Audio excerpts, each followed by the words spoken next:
Muy buenas noches, Shalom, Shanti, Namaste. Bienvenidos a Camino Amarillo, el programa sobre espiritualidad, vida sana y conciencia, el lugar para hablar de las cosas que de verdad importan. Soy Mariana Estrada y les doy la bienvenida a este espacio. Recuerda que Camino Amarillo es tuyo. Aporta y enriquece haciéndonos llegar tus comentarios a nuestra cuenta de Twitter, @MarienCamino7, en Facebook, donde están viendo esta transmisión en vivo en Camino Amarillo, y en YouTube, donde también estamos en vivo en estos momentos en Camino Amarillo, y nuestra página web caminoamarillo.net. Y tengo el gusto de recibir en los micrófonos de Camino Amarillo a una mujer muy especial, Marisa Ventura. ¿Cómo estás? Hola Marien, ¿cómo estás? Buenas noches. Un gusto estar hoy acá con vos, muy contenta. El gusto es mío, Marisa. Déjame presentarte. Además, tenemos un tema que a mí me gusta muchísimo, que es el de María Magdalena, pero ya empezaremos. Déjame te presento. Marisa Ventura nació en Buenos Aires, politóloga de profesión, ha vivido y viajado incansablemente por Europa realizando sus investigaciones. Ha recorrido ciudades y santuarios de veneración a María Magdalena, tanto en el país cátaro, al sur de Francia, en Magdala y Tierra Santa en Israel, por mencionar algunos. En el año 2017 decide abandonar la vida corporativa en la que estaba comprometida, digamos, en su vida profesional, para dar espacio a su lado espiritual y artístico. Luego de más de 15 años de intensa investigación, en mayo de 2019, el año pasado, lanzó su primer libro, Sola entre ellos, un viaje de descubrimiento espiritual al corazón de María Magdalena. Y ahora se encuentra escribiendo su segundo libro y, bueno, brindas seminarios y conferencias en América Latina y en Europa, Marisa. Bueno, ahora sí, hechas las debidas presentaciones, pues vámonos de entrada. A ver, primero me gustaría que nos platicaras por qué este interés por María Magdalena. Bueno, la verdad que mi interés por ella surge hace muchos años, desde que creo yo que era chica. A mí siempre me gustó mucho la historia. Entonces siempre desde chica leía historia, a veces historia novelada. Me gustó siempre mucho la historia de Francia. Yo te diría que inicialmente mi foco de lectura era los reyes de Francia, las reinas, todo mi interés en mi adolescencia iba por ese lado. Sí. Y bueno, realmente leyendo, investigando, siempre tuve una conexión con María Magdalena. Para mí siempre estuvo muy presente en mi vida. Yo hice la escuela secundaria en una escuela de monjas. Okay. Y después hice la universidad también en una universidad católica. Y es como que siempre fui confiando algunas cuestiones o algunas enseñanzas. Y a medida que fui creciendo y que iba leyendo, como que el personaje de María Magdalena y su vida a mí me atrapó tremendamente. Es una mujer para mí magnífica, maravillosa, que fue muy difamada. Ajá. Entonces siempre sentí, primero que a medida que iba investigando, ¿no? Iba leyendo libros, iba viajando a los lugares donde ella vivió, iba contactando con distintos autores, empecé a participar también en grupos de gente que debaten la vida de María Magdalena a través de los textos apócrifos o de líneas de investigación. Entonces, claro, cada vez me fui involucrando más, le fui dando más espacio.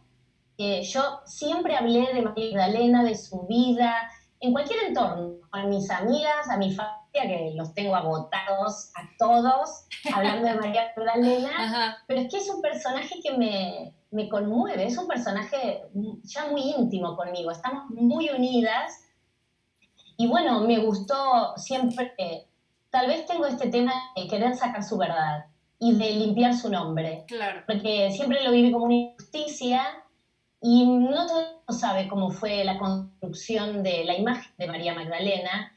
Y todavía no, hay mucha gente que lamentablemente cuando uno le pregunta quién fue María Magdalena, siguen diciendo que fue la prostituta, Sí. la pecadora, arrepentida.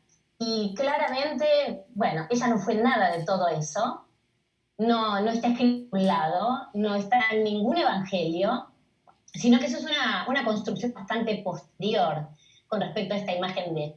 Entonces, bueno, siempre fue una pasión la vida de María Magdalena, investigar, saber más, quiénes fueron sus herederos, quiénes tomaron sus enseñanzas, qué había pasado con ella después de la muerte de Jesús.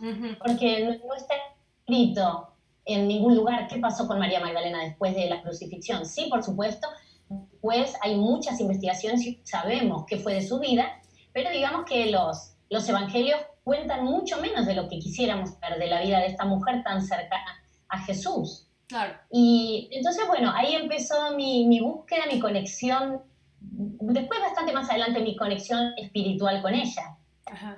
Inicialmente podría decirte que fue hasta como una inquietud histórica. Okay. Y después me fui metiendo tanto en la vida de ella, cómo fue, dónde nació, dónde vivió, cómo fue su vida al lado de Jesús, qué pasó después, que bueno, después realmente empecé a tener una conexión mucho más íntima, más espiritual con ella, pero bueno, ya te digo, son muchos años, tal vez ya casi 20 años, de estar como en el detalle de su vida, de querer saber, de querer buscar distintos tipos de fuentes, y también a veces de leer cosas con las que no me sentía a gusto, pero a veces también hay que leer cosas con las que uno se siente a gusto, Claro. porque es ese material el que hace o reforzar tus convicciones, o tal vez te abre una nueva línea de investigación y te lleva a plantearte algunas cuestiones. Con lo cual yo siempre trato de leer toda la información que me llega, la información que voy consiguiendo. Así que bueno, ese un poco es mi historia con María Magdalena, pero yo creo que viene desde muchos años, como que ya estaba en mi ADN, por decirlo de alguna manera. Seguramente. Y quién sabe de cuántas vidas atrás, Marisa. Oye, pero a mí me... Sí, dices que sí, obviamente viene de otras vidas. Ahora, déjame nada más leer, tenemos muchos comentarios, pero uno muy importante es de Mario Sabán, y nos dice, muchos besos a Marisa desde Barcelona. Ay, muchos saludos, Mario. Muchas gracias, que para él es re tarde y está ahí despierto. Bueno. Sí, qué maravilla, qué maravilla. Muy bien. Oye, Marisa, a ver, entonces... de entrada, ¿cómo es que esto que mencionas se me hace súper interesante para empezar a hablar de María Magdalena? Porque como tú dices, fue hasta la fecha, sigue en la Biblia que era la prostituta y etcétera, ¿no? Y que Jesús le exorcizó 7 demonios y que por eso alguien nos escribía, no fue la compañera de Jesús, más bien era su servidora. Entonces ahorita vamos a aclarar todo eso, pero primero quiero que me digas... ¿por qué es este proceso de construcción de un personaje? Porque no era María Magdalena, en realidad, como era el personaje real, sino del personaje que la iglesia decide crear. Bueno, realmente lo que pasó con María Magdalena es que ella tuvo un rol muy predominante en el ministerio y en la vida de Jesús. María Magdalena fue una mujer muy influyente durante el ministerio público de Jesús. Era una mujer que sabemos que era muy instruida, una mujer que lo comprendía a Jesús, mucho más que los apóstoles.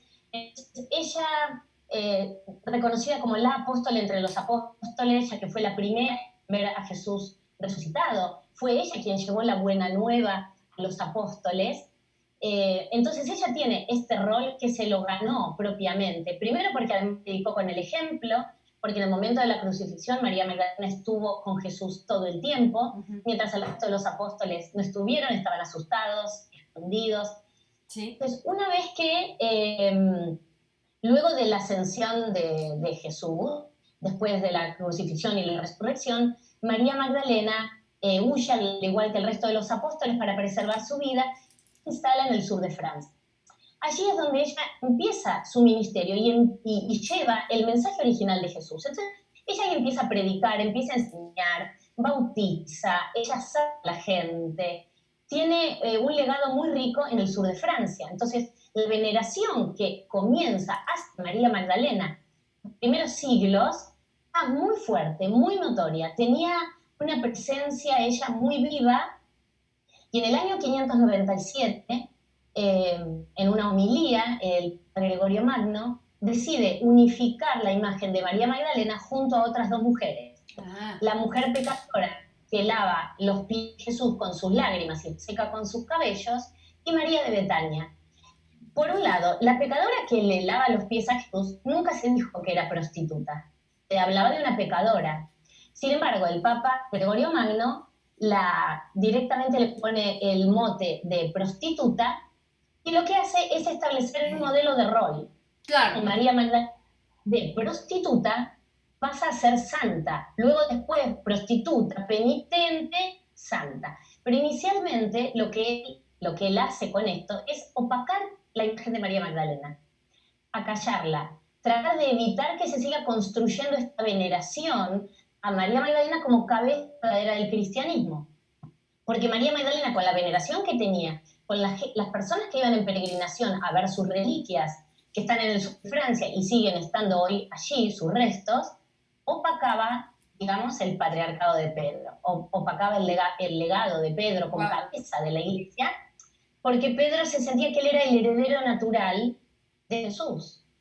Y en realidad, María Magdalena, no solamente que estuvo en la crucifixión, estuvo en el descendimiento, fue la elegida, fue la que develó el misterio. María Magdalena fue la que vio a Jesús resucitado públicamente y la que fue a contarle a los apóstoles. Claro. Se calcula que ella, entre que vio a Jesús resucitado y llega al lugar donde estaban los apóstoles escondidos, ella habrá tardado más o menos 2 horas, 1 hora y media, 2 horas. En ese periodo de 2 horas, la única que tenía la verdad revelada fue María Magdalena. Claro.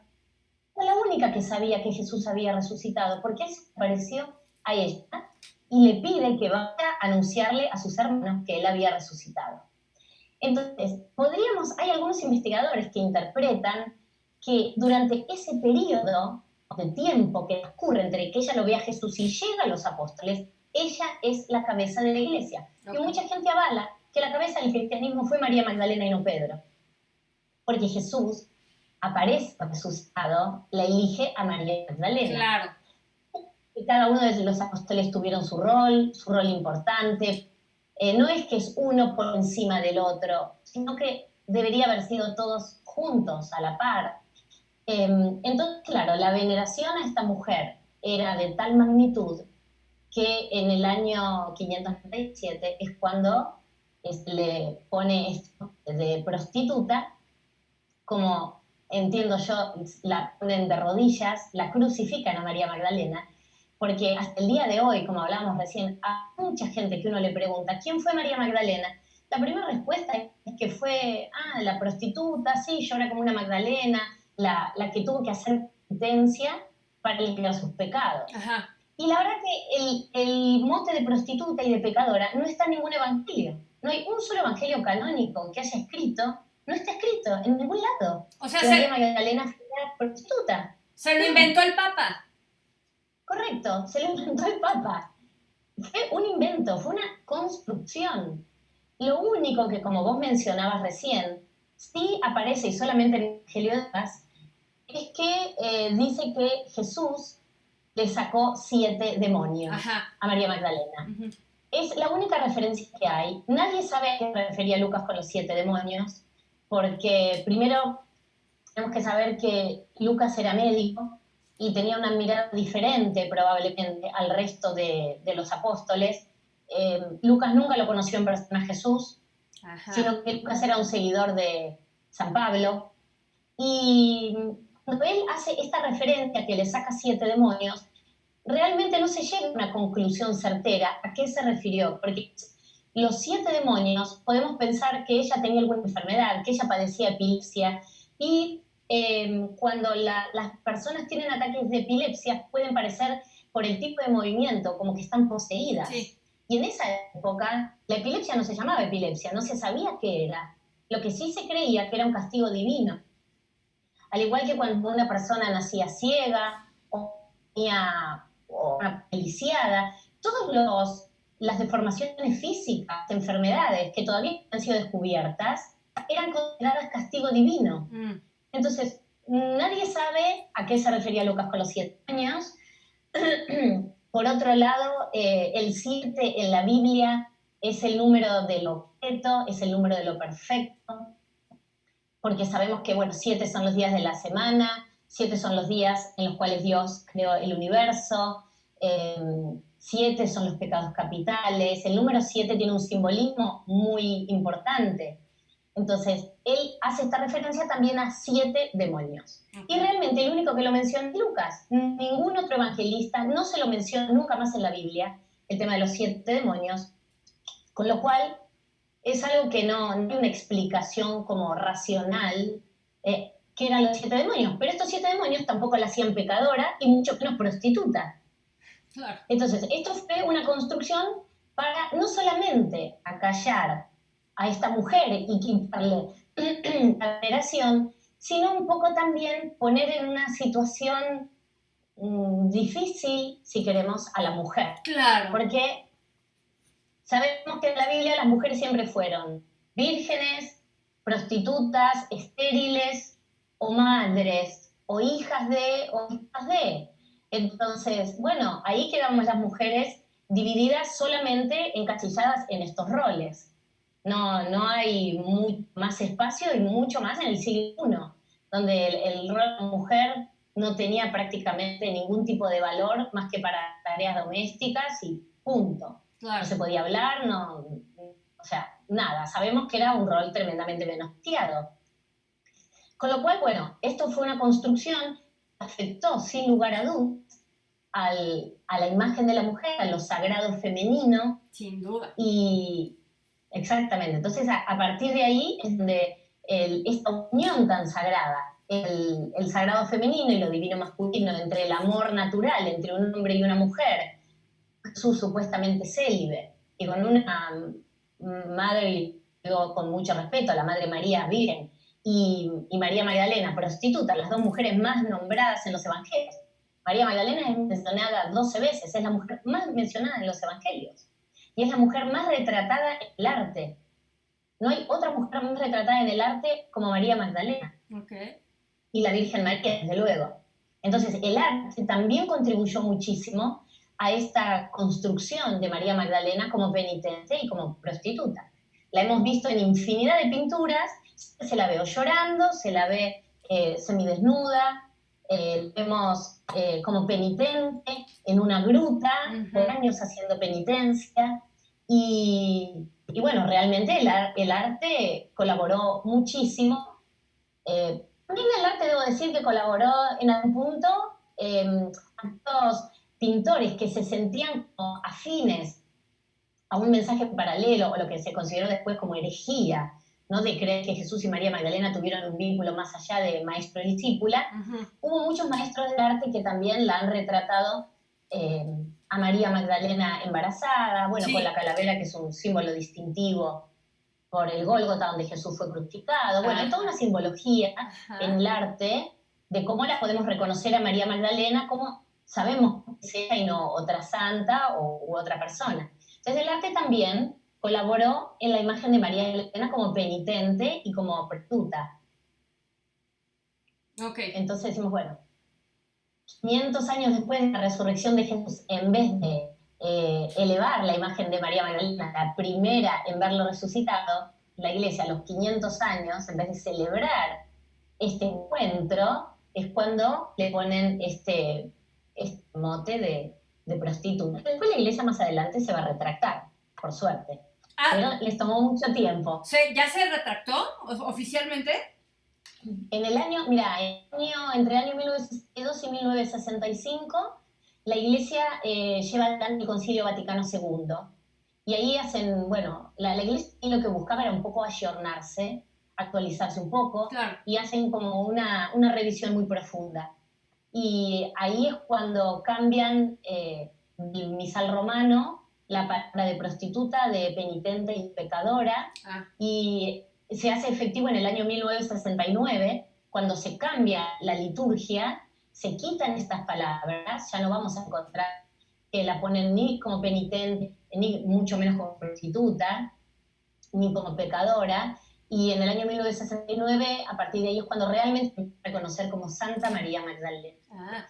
Y después finalmente, en el año 2016, el Papa Francisco decide elevar la celebración de María Magdalena a festividad en el calendario litúrgico, igual que al resto de los apóstoles, porque el 22 de julio, que es la festividad de María Magdalena, no se la celebraba, era como un recordatorio, digamos, pero no se leía nada en conmemoración. Entonces, bueno, era memoria y ahora es festividad. Qué maravilla. Igual que el resto de los apóstoles. Claro. Y eso fue en el año 2016. Con el Papa Entonces, Francisco, tu compatriota. sí, exacto. ¿Podés creer que fue nombrado Papa el día de mi cumpleaños?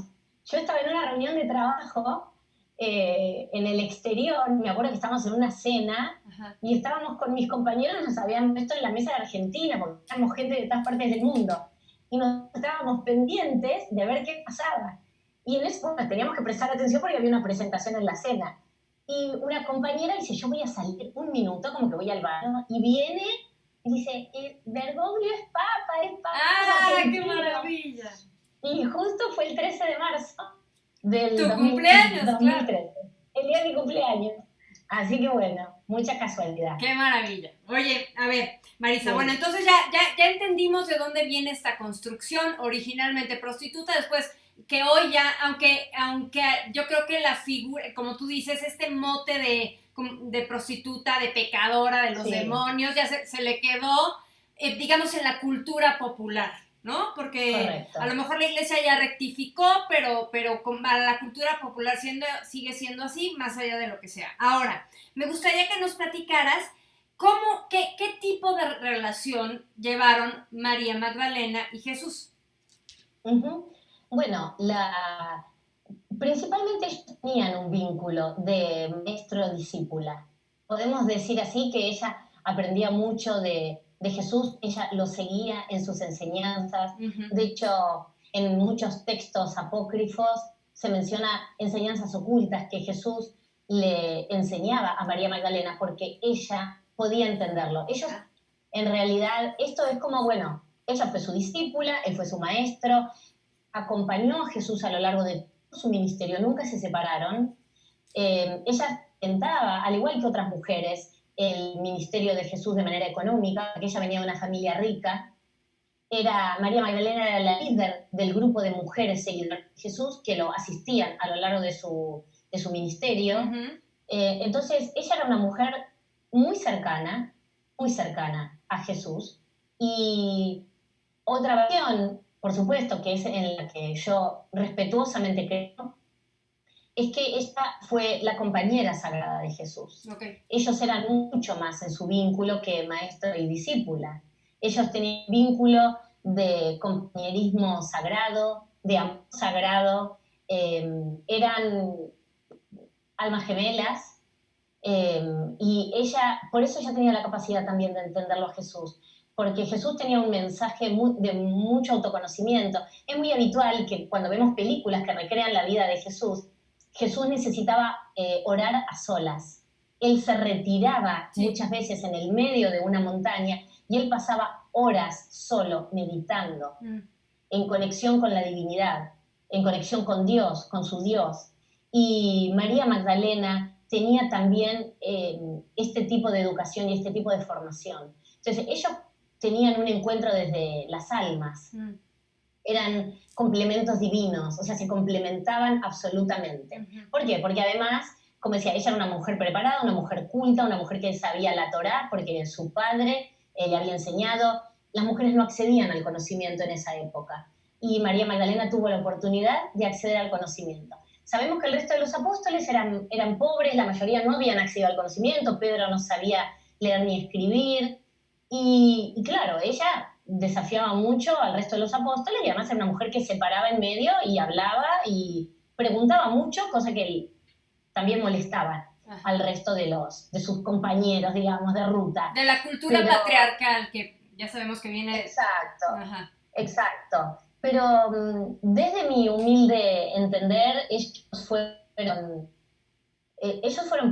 pareja, amor, complementos sagrados, almas gemelas, sin lugar a dudas, eran el uno para el otro. Okay. Y hay muchas fuentes donde podemos interpretar, por supuesto, queda a cada uno. Si uno lee, a ver, los textos apócrifos son textos que han estado ocultos durante muchísimo tiempo. Ese es el significado de la palabra apócrifa. Okay. En el año 1945 sabemos que en Nag Hammadi fueron descubiertos 52 textos, entre ellos el Evangelio de María Magdalena, el de Felipe, el de Tomás, bueno, mucha cantidad de Pisti Sofía, mucha cantidad de textos que lo que hacen es contar un poco más cómo era la vida de Jesús en su entorno, cómo era la vida en esa época. Con algunas, desde luego, variaciones de cosas que no echan luz los evangelios canónicos. Los canónicos no cuentan todo. No. Hay una escritora que yo soy muy, muy fan de ella, que se llama Margaret Starbeard, y junto también con otros investigadores, ellos dicen que los evangelios canónicos cuentan menos de lo que quisiéramos de María Magdalena, y tienen una teoría. Ellos dicen que con el objetivo de preservar su vínculo con Jesús y el linaje sagrado, la mencionan poco. ¿Por qué? Porque no querían contar mucho más para preservar la descendencia de Jesús. Ah, ok. O sea, con ese propósito. Ajá. Con ese propósito, no hay mucha más información hasta la crucifixión, pero que después con el propósito de preservarla a ella y a su descendencia, que era este linaje sagrado, no se cuenta más, para custodiarlos, porque sabemos que el Imperio Romano los siguió persiguiendo a todos para matarlos. Entonces, que con ese objetivo, bueno, esa es una línea. Después hay los evangelios, sobre todo el de Felipe. Tal vez el Evangelio de Felipe es el texto apócrifo más desafiante para las personas con formación católica. Ajá. Por ahí es el más choqueante, porque es un evangelio que dice que María Magdalena era la compañera de Jesús, que Jesús habitualmente la besaba en la boca y que era la discípula que Jesús más amaba, que Jesús amaba a María Magdalena más que a todos sus discípulos. Okay. Entonces, esto está escrito, está en el Evangelio de Felipe, generaba muchas rispideces esto, sobre todo con Pedro. Ajá. Que en el Evangelio de Tomás, Pedro le pregunta por qué la ama a ella más que al resto de sus discípulos. Y entonces hay, bueno, todo un debate. ¿Y cuál era la respuesta a eso? No, entonces Jesús dice, ¿cómo puede ser que yo porque en realidad hasta ahí termina el texto, ¿no? Dice, ¿cómo puede ser que yo la ame a ella más que a ustedes? Pero ellos en realidad lo que sentían esta tensión era no solamente porque sentían que él la amaba y la besaba con frecuencia en la boca, tal cual está escrito en el Evangelio de Felipe, sino porque María Magdalena preguntaba muchísimo y lo seguía mucho a Jesús. Entonces eso también molestaba, porque para la época una mujer con estas características incomodaba mucho. Uh-huh. Una mujer que era distinta al resto de las mujeres que eran muy sometidas. Jesús les daba mucho lugar, se sentaban a la mesa las mujeres con Jesús también. O sea, las mujeres fueron parte muy importante del movimiento de Jesús. Y hay otra parte del Evangelio de Felipe, donde Felipe dice, 3 caminaban siempre junto al Señor. María, su madre, la hermana de su madre y María Magdalena. Okay. Dice, María Magdalena era para el maestro su compañera, su mujer, su hermana y su madre. Como diciendo, ella era todo. Para él. Ajá.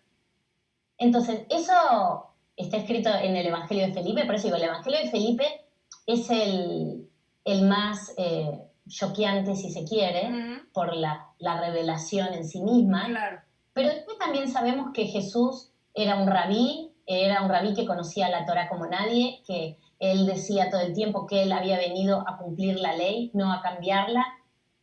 Y sabemos que Jesús predicaba en las sinagogas. Y para predicar en las sinagogas era esperable que el rabino estuviera casado. Claro. Que tuviera descendencia, porque eso es un mandato dentro del judaísmo. Entonces, era esperable que los hombres menores o de 20 años en adelante se casaran, tuvieran una mujer y tuvieran descendencia. Okay. Era esperable, se esperaba que eso ocurriera. Y mucho más si era un rabino, como lo fue Jesús. El celibato a Jesús se le impuso recién en el año 1139. Ese es el momento en el cual se endurece mucho el celibato. Y entonces, bueno, cuando uno empieza a investigar y empieza a ver, obviamente que hay mucha gente que se puede incomodar con imaginar a un Jesús casado, pero siempre tenemos que preguntarnos, ¿en qué cambiarían las enseñanzas? ¿Cuál es el problema si estuvo casado? Que si amó a una mujer que le fue su compañera de vida, que le dio energía, que se intercambiaban energías, se intercambiaban conocimientos. Al contrario, no hay nada más sagrado que el amor entre un hombre y una mujer, que el amor en sí mismo. Ser complementos divinos. Entonces, ahí es, como decía Aristóteles, ¿no? el amor se compone de una sola alma que habita en dos cuerpos. Bueno, yo creo que ellos eran una única alma que habitaba en esos dos cuerpos y que tuvieron la suerte de encontrarse en ese momento y no separarse más. Entonces, bueno, entiendo que a muchas personas puede no gustarle, pueden decir que es una locura y lo puedo comprender porque es desafiar lo que a uno le han enseñado a lo largo de toda la formación católica. Claro.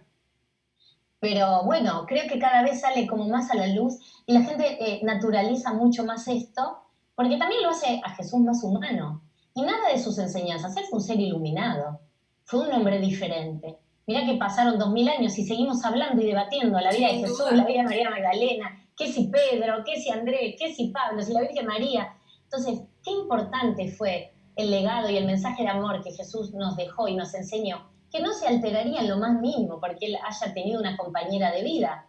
Claro, no. Lo que pasa es que está muy menospreciado, está es como es tan de la cotidianidad la relación entre un hombre y una mujer que como un ser de ese nivel Exacto. Se va a relacionar como todos nos relacionamos, cuando en realidad lo que vino a mostrar es que los hombres aquí podemos encontrar el reino, ¿no?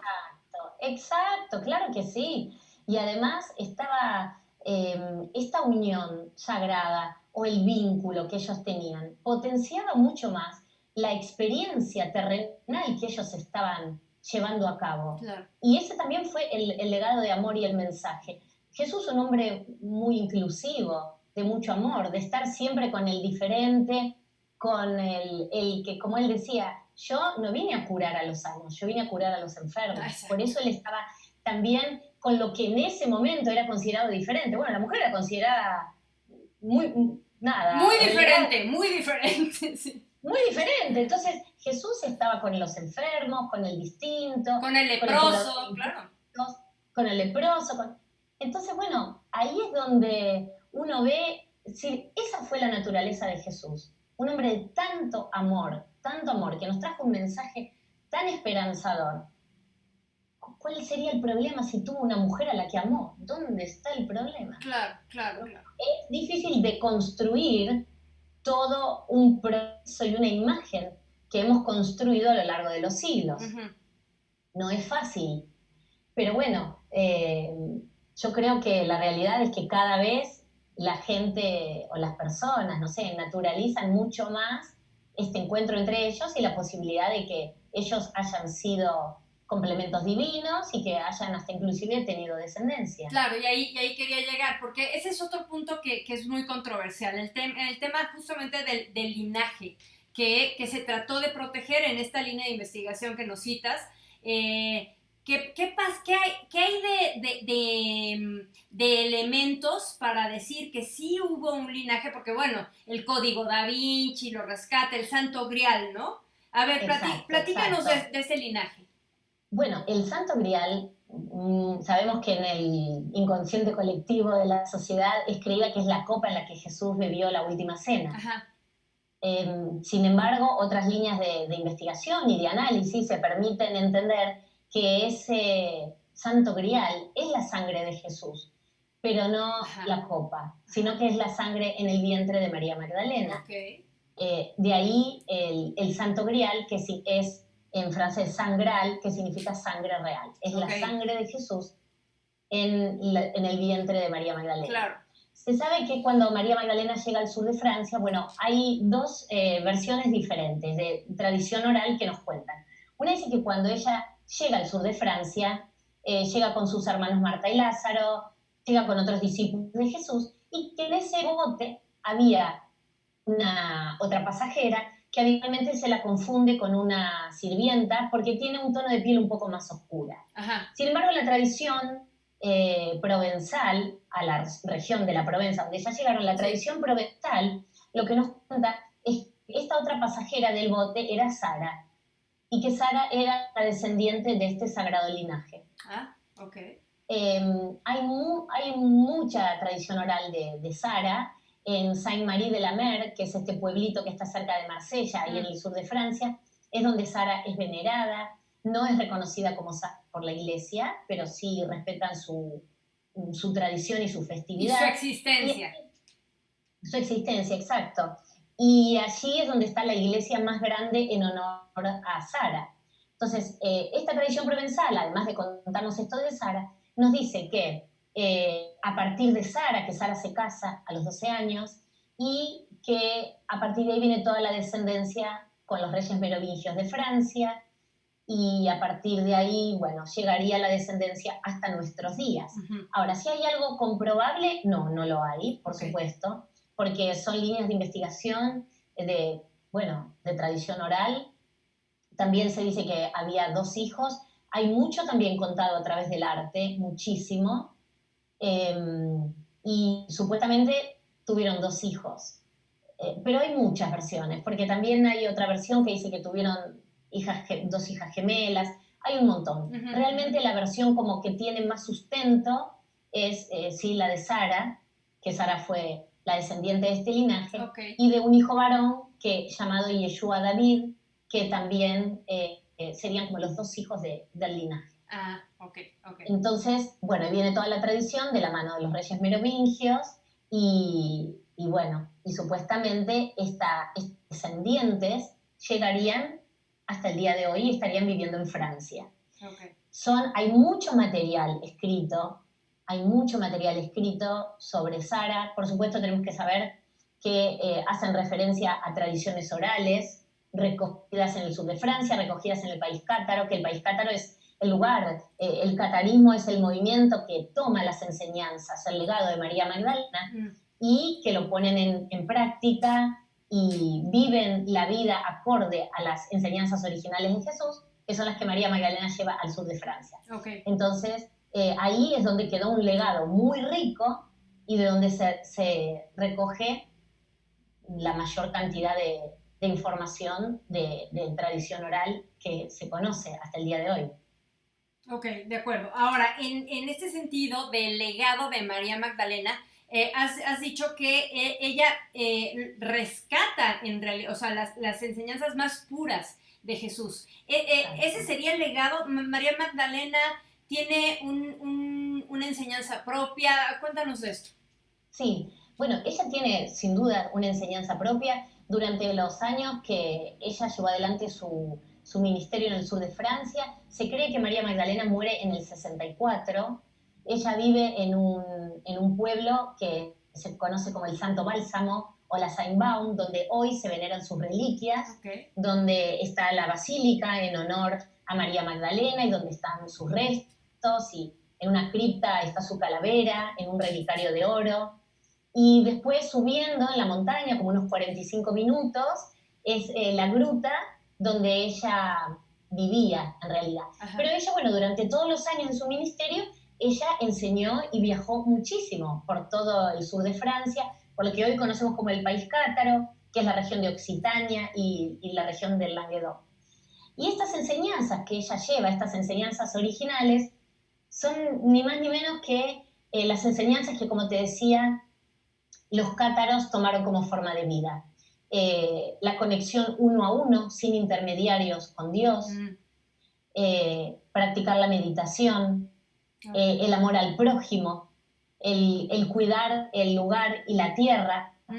Era realmente, ellos también, tomado por supuesto del legado de María Magdalena, ellos hablan de una elevación de conciencia.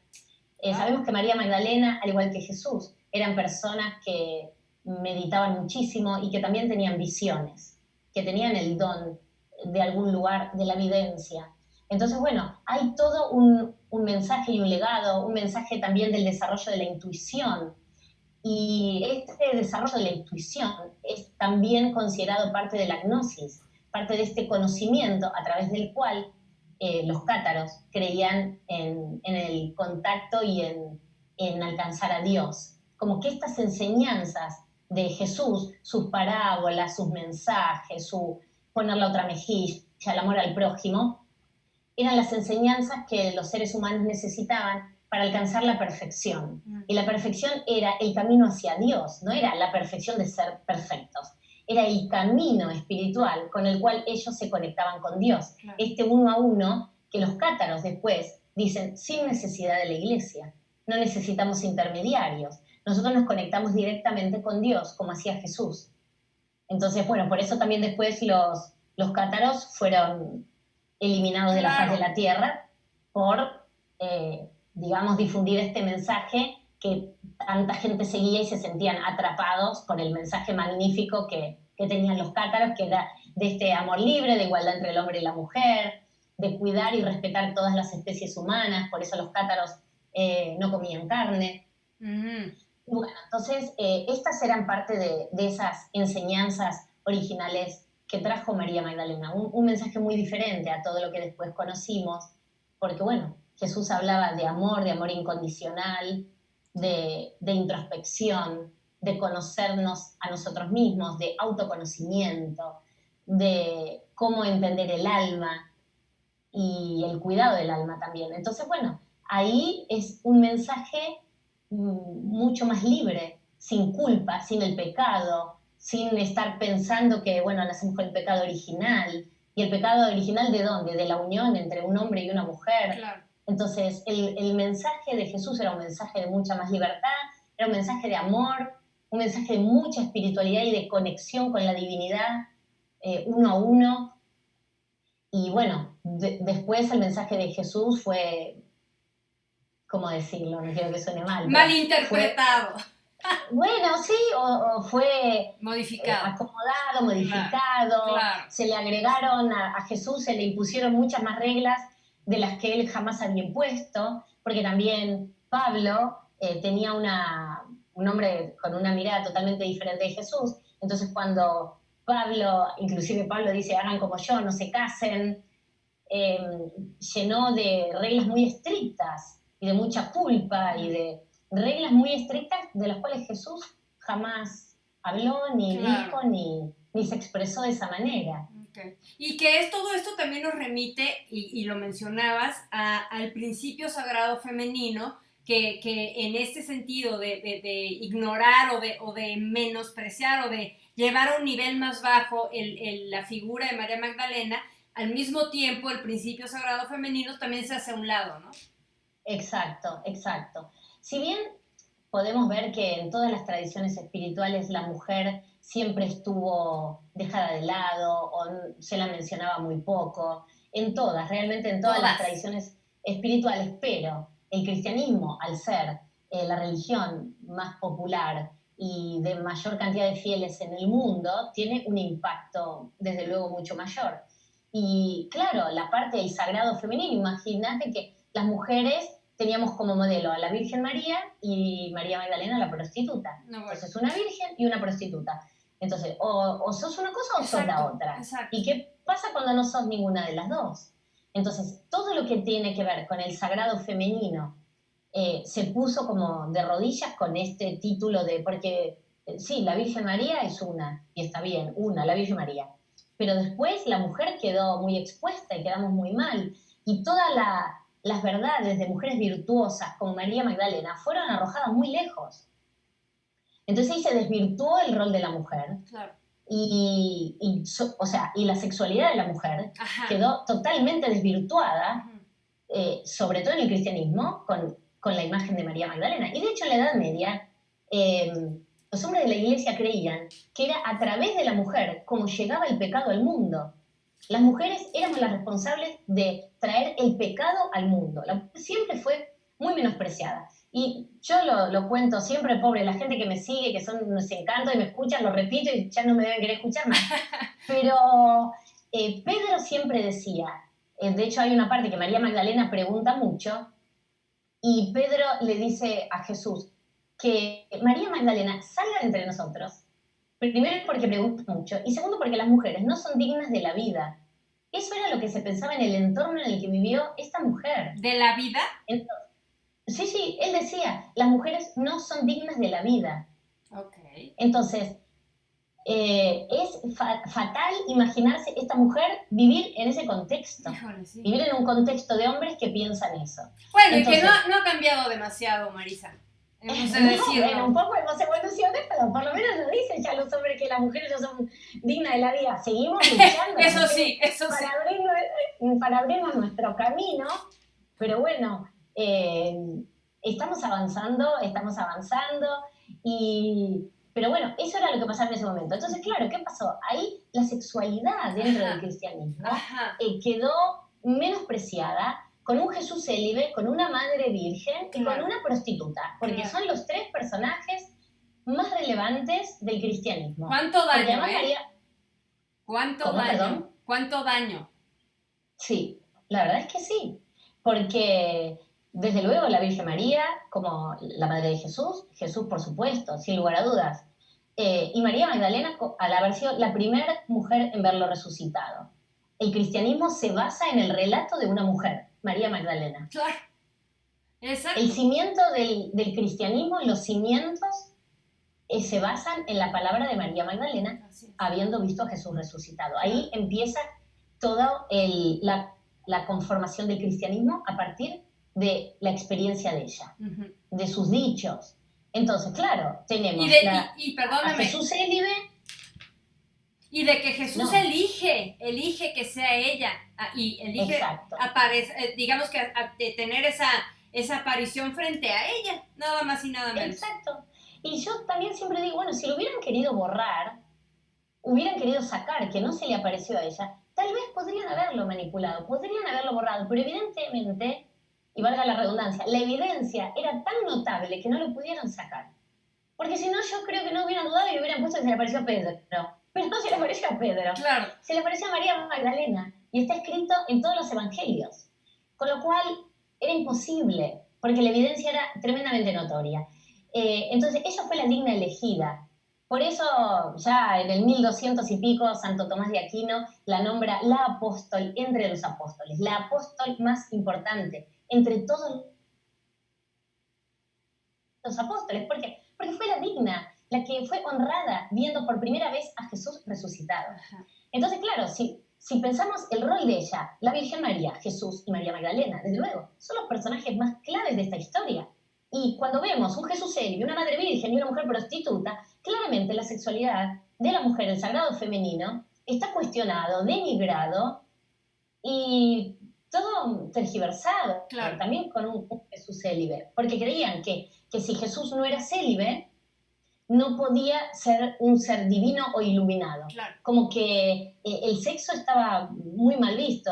Entonces, ahí es donde realmente se perdió la esencia de esta unión entre dos personas, ¿no? Esta unión sagrada, física, la unión espiritual, porque en realidad cuando hay amor, esta unión física no hace ni más ni menos que dejar de manifiesto la unión espiritual y la conexión con Dios.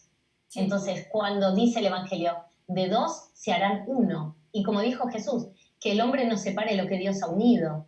Entonces, bueno, esa es una frase que a mí me encanta de toda la vida, y esa frase él la dijo en el Evangelio de Mateo, cuando unos fariseos le preguntan a Jesús cuáles eran aquellos motivos por los cuales un hombre podía divorciarse de su mujer, y si se podía divorciar. Entonces él dice, el hombre debe dejar la casa de su padre y de su madre y debe irse a vivir con su mujer, con su esposa.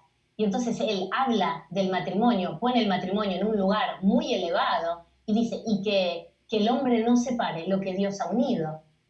Ese es el mensaje de Jesús en relación al matrimonio. Sí. Entonces realmente él dice que cuando los dos lleguen a ser un solo cuerpo, ahí verán a Dios. Entonces Jesús deja una vara muy alta para el concepto del matrimonio. Claro, pero... Por eso Y es verlo desde una óptica espiritual, no es de que como ya se unieron física, o sea, no se trata de que cuando, en fin, estos temas como muy de lo material, muy de lo mundano, que te pueda separar o no, sino esta unión espiritual, a eso se refería. Exacto. Es una unión espiritual, es una unión donde, como mismo Jesús decía, de dos carnes se hacen una y en ese uno está Dios. Exacto. Y está la divinidad.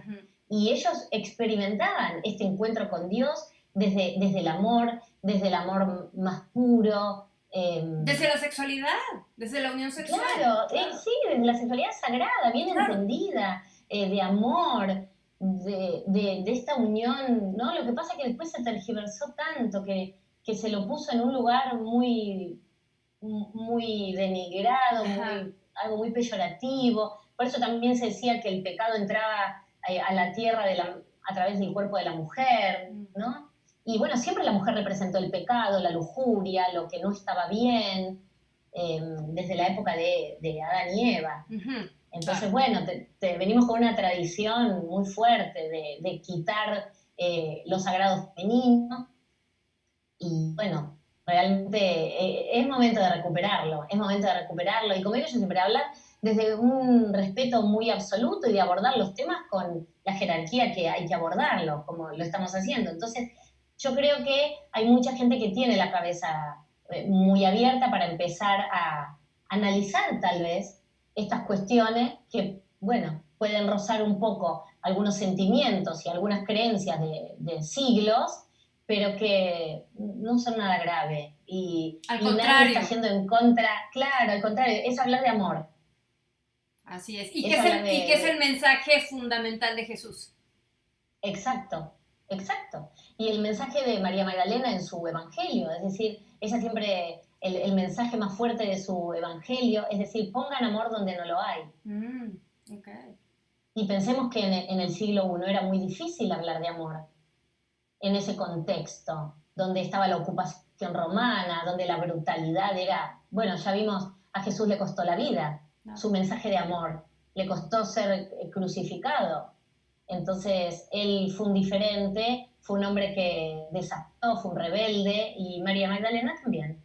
María Magdalena tenía las características que tenía Jesús desde esta perspectiva. Una mujer con voz y voto, con voz propia, desafiaba, y lo acompañó. Con cultura, con educación, claro.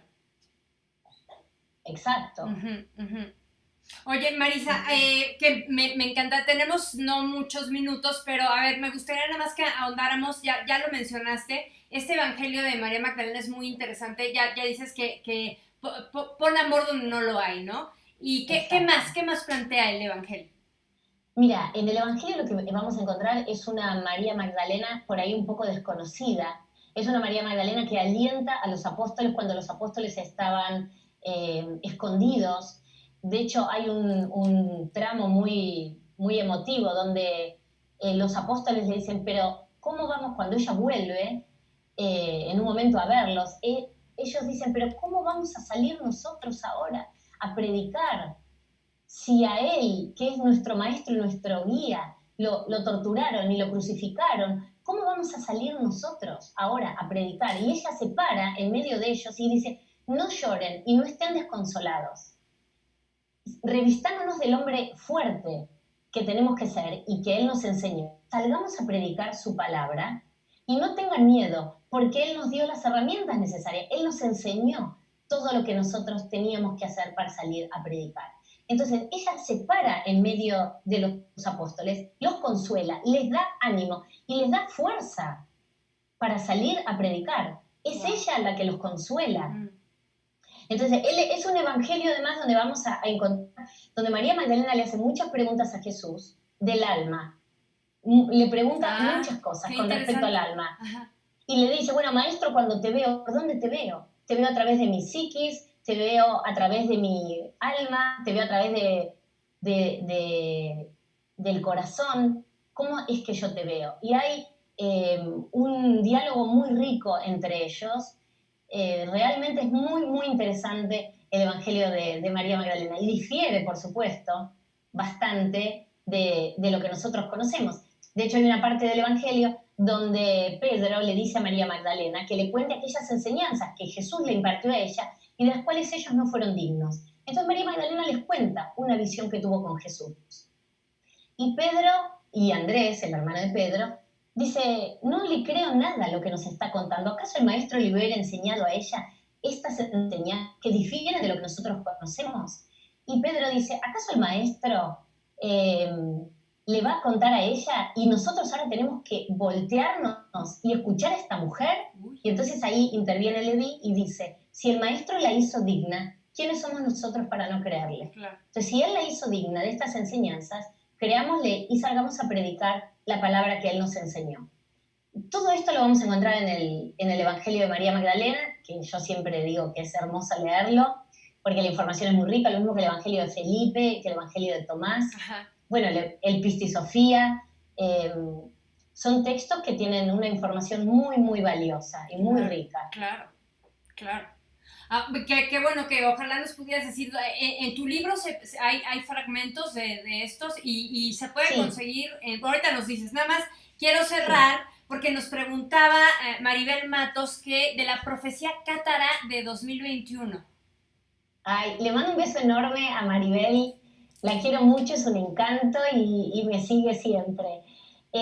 Bueno, la profecía cátara es justamente cuando los cátaros son quemados en la hoguera, porque ellos eran los descendientes, ya sabemos, de las enseñanzas de María Magdalena. Ajá. En el año 1244 un grupo logra escapar. Y finalmente, en el año 1321, el último perfecto cátaro es quemado en la hoguera y él ahí lanza una profecía que dice, dentro de 700 años el laurel va a reverdecer y los cátaros vamos a volver a la tierra. Estos 700 años se cumplen el año que viene, en el 2021. Okay. Y la profecía cátara es una profecía hermosa donde dice que la iglesia del amor va a ser proclamada. La iglesia del amor es la iglesia de Jesús y María Magdalena. Entonces, básicamente lo que dice, que la iglesia de Jesús y María Magdalena va a volver a la tierra. Dice, los que pertenecen saben que pertenecen. Esta iglesia no tiene membresía, no tiene iniciaciones ni tiene arcanos. Simplemente el que pertenece sabe que pertenece. Okay. Es una profecía que nos habla de amor, nos habla de amor al prójimo, de cuidar al planeta, de cuidar al medio ambiente. Es una profecía que saluda a todos aquellos que nos abrieron el camino, pero que pagaron el precio, como lo pagó Jesús, como lo pagó María Magdalena, como lo pagaron los cátaros. Es una profecía que habla básicamente de amor y dice que los que vamos a pertenecer y los que pertenecemos a esta iglesia nos vamos a reconocer a través de los ojos, a través de nuestro accionar y a través del abrazo fraterno. Ah, qué bonito.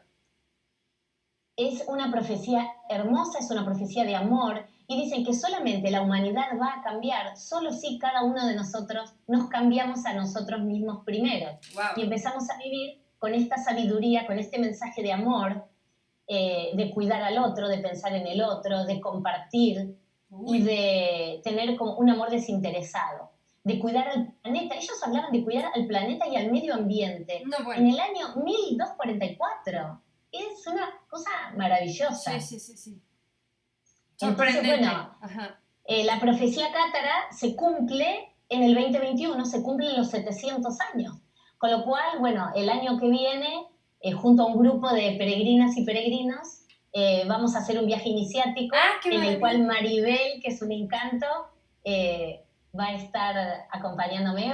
Es una de las peregrinas que va a estar viviendo la profecía cátara en el país cátaro. La verdad que no es casualidad este grupo que se formó para el 2021, que, bueno, que estaremos... ¡Qué maravilla! Viviendo ahí, sí, la profecía cátara, si Dios quiere. Ah, pues bueno, digo, si a lo mejor alguien está interesado, Marisa, pues dejarás los datos para que sí, cómo no. ¿no? Yo creo que va a ser un viaje valiosísimo de mucho encuentro con uno mismo y que es finalmente el objetivo de la espiritualidad, ¿no? Exacto, así lo es. Sí, es un viaje iniciático, como digo yo, de alto voltaje espiritual. Ajá. Y es ir tras las huellas de María Magdalena, ir a las grutas donde ella enseñaba oculta. Es todo el entorno, toda la energía del país cátaro, que es magnífico. La verdad que es impresionante. Así que bueno, están todos invitados. Muchas gracias. Oye, Marisa, se nos acabó el tiempo, me ha parecido riquísima esta plática. Se me quedan muchas preguntas en el tintero, pero ya hablaremos un día de estos próximamente para continuar con esta conversación. Te agradezco mucho. ¿Dónde podemos encontrar tu libro? Bueno, mi libro, Sola entre ellos, lo pueden encontrar en www.josmalibros.com. Y bueno, ahí está ahora la versión PDF. Se vende en Argentina, se vende en España, y estamos haciendo la distribución al resto de los países, pero la pandemia nos frenó un poco. Se complica el formato físico, así que bueno, está en formato digital, ahí en la página de Josma Libros también. Así que, María, un placer para mí. La verdad que siempre me da mucha energía, mucha felicidad hablar en nombre de María Magdalena, así que te agradezco, pero enormemente este espacio, un placer y a mí se me pasó volando también. Así Bueno, que muchas gracias. A mí también se me ha pasado volando y ha sido maravillosa esta conversación y Marisa, te agradezco muchísimo y me gusta mucho cerrar con esta profecía de amor y que ahí es donde podemos verdaderamente dar el paso de evolución al que estamos ya urgidos a dar.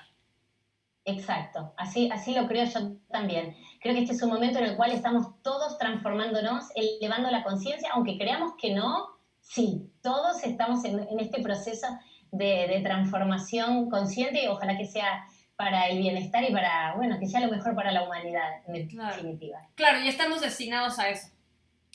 Totalmente. Así que dejémonos fluir, dejémonos llevar porque lo que viene tiene que ser mejor, si Dios quiere. Así es. Tengamos fe que va a ser para mejor. Y bueno, y le mando un beso a toda la gente a toda tu audiencia y toda la gente amorosa que estuvo conectada, así que muchísimas gracias a todos. Déjame mencionarlo rapidísimo: Santiago Martínez, Loto Sara, evidentemente ya mencionamos a Mario Sabán, Laus Flores, muchas gracias, nos envió 50 estrellas, que eso no les he contado al público qué son las estrellas en Facebook, ya se los voy a contar, pero te agradezco muchísimo, Laus. Mariana Mier, Norma Pineda, buenas noches y muchas gracias por tus palabras. Maridel Luce, Luis Vizcaíno y James Byron.